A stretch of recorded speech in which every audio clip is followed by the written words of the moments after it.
Berulang kali hampir putus sekolah sejak duduk di bangku SD hingga SMA. Jarak tempuh yang jauh dan kondisi ekonomi keluarga yang sangat memprihatinkan. Itulah yang dialami Agustina Suci, perempuan berusia 17 tahun asal Desa Pahauman, Kecamatan Sengah Temila, Kabupaten Landak, Provinsi Kalimantan Barat. Agustina Suci menceritakan kisah pilu 11 tahun lalu sewaktu SD.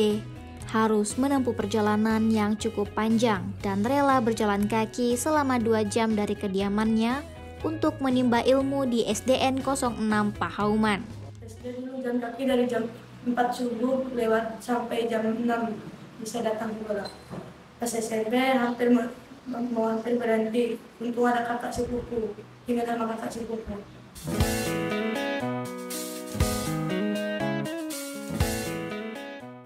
Tantangan Agustina Suci ternyata tidak hanya di situ.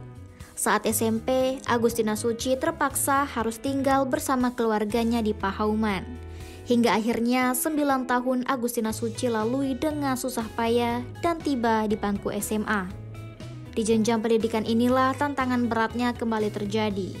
Agustina harus sering bolos karena tidak memiliki kendaraan untuk ke sekolah dengan jarak tempuh sekitar 2 jam perjalanan.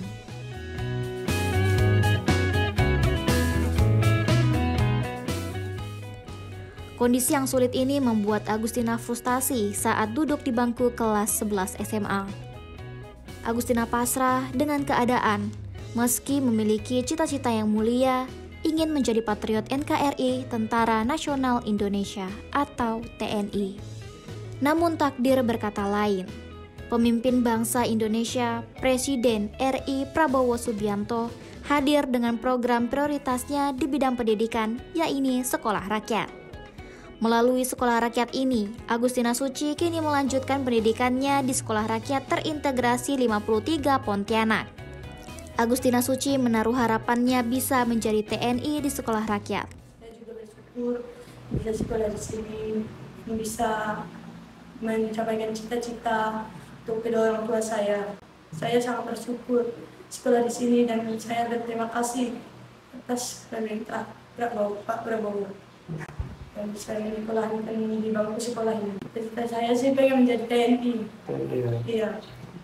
Karena itu TNI adalah pembela negara. Nah.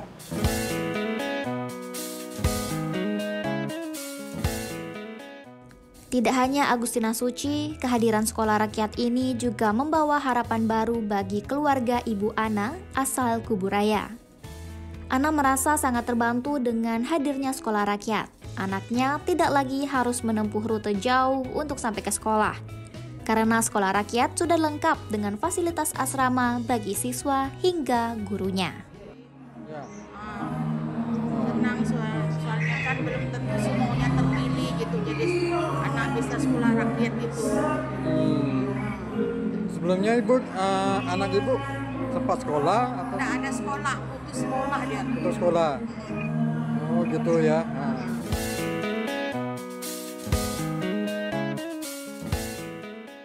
Kepala Sekolah Rakyat Terintegrasi 53 Pontianak, Amiruddin, mengungkapkan sejak diresmikan pada 30 September 2025, sudah ada 78 orang siswa dari kalangan warga miskin dengan rincian 21 orang SD, 19 orang SMP, dan 38 orang siswa SMA dari 13 kabupaten kota di Kalimantan Barat, serta terdapat pula 19 guru dari berbagai provinsi di Indonesia. Pada Sekolah Rakyat Terintegrasi 53 Pontianak ini terdapat fasilitas yang lengkap, mulai dari asrama siswa, asrama guru, ruang belajar, hingga fasilitas penunjang lainnya. Siswa sekolah rakyat ini berasal dari kalangan yang tidak mampu, jadi orang tuanya itu sebagai penerima PKH. Dan siswanya ini berasal dari 13 kabupaten kota. Alhamdulillah dengan dukungan dari BU, fasilitasnya bisa kita katakan sangat memadai, sangat lengkap. Terutama dari untuk kebutuhan proses belajar, kebutuhan kelengkapan siswa sehari-hari sudah difasilitasi dengan baik.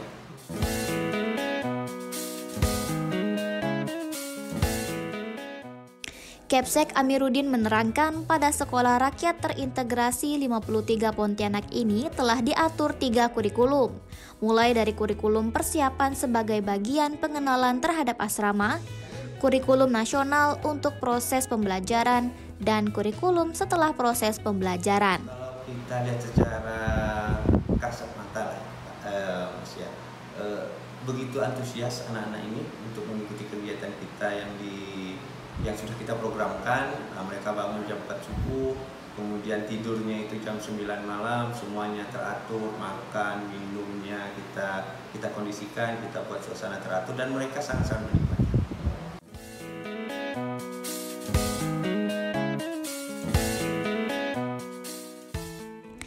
Kepala Dinas Sosial Kota Pontianak, Trisnawati, menjelaskan mekanisme seleksi peserta program sekolah rakyat bagi siswa miskin yang melibatkan seleksi berbasis data sosial dan ekonomi nasional.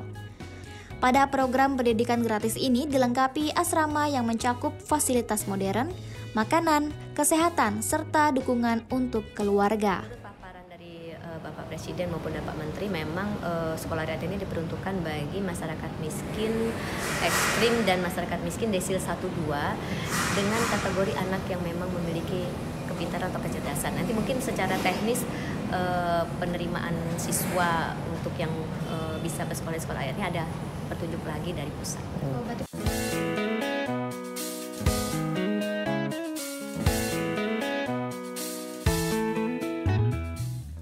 Sementara itu, Wali Kota Pontianak Edi Rusdi Kamtono menyebut saat ini sudah dilakukan persiapan untuk pembangunan gedung sekolah rakyat. Untuk di Pontianak akan dibangun di Jalan Flora, Kecamatan Pontianak Utara dengan luasan lahan sekitar 5 hektar. Sedang proses UKL-UKL dan kita katanya informasinya sedang proses tender pembangunannya. Mudah-mudahan ini bisa berproses cepat dan bisa berfungsi dengan menerima warga Kota Pontianak yang layak masuk di sekolah. Target siswa yang dapat ditampung Pak nanti Pak? Kalau targetnya berapa ini? 1.000 siswa.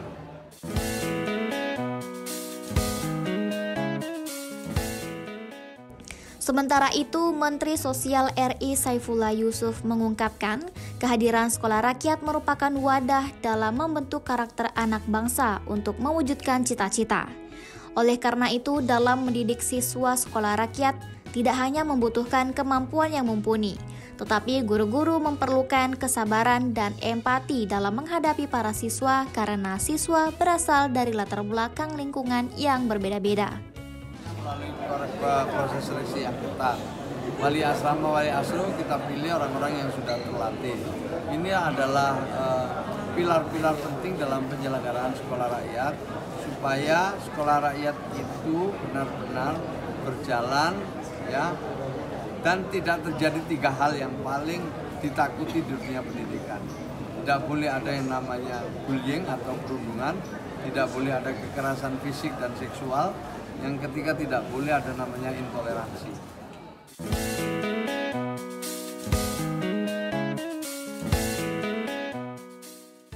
Mensos Gus Ipul mengungkapkan bahwa pemerintah telah menargetkan hingga 200 sekolah rakyat pada tahun 2026.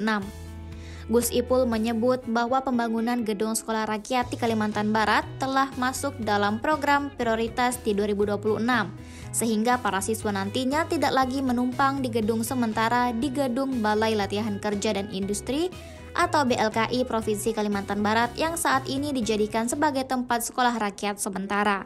Dinamikanya, tetapi secara bertahap kita akan coba terus antisipasi segala kekurangan-kekurangannya, penyelenggaraannya makin bagus, dan mungkin nanti tahun depan sudah menggunakan sekolah dengan menggunakan gedung permanen milik sekolah rakyat.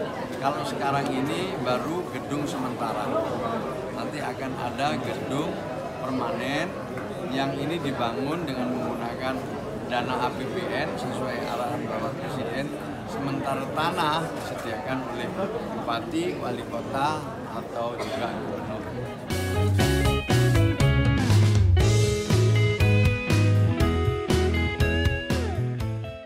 Melalui program Sekolah Rakyat ini diharapkan tidak ada lagi anak-anak atau generasi muda yang putus sekolah. Program ini luncurkan untuk memperbaiki masa depan anak bangsa yang lebih cerah, sekaligus sebagai bagian dari upaya mewujudkan generasi emas menuju Indonesia emas. Muhammad Rokib dan Gulista Kisra melaporkan.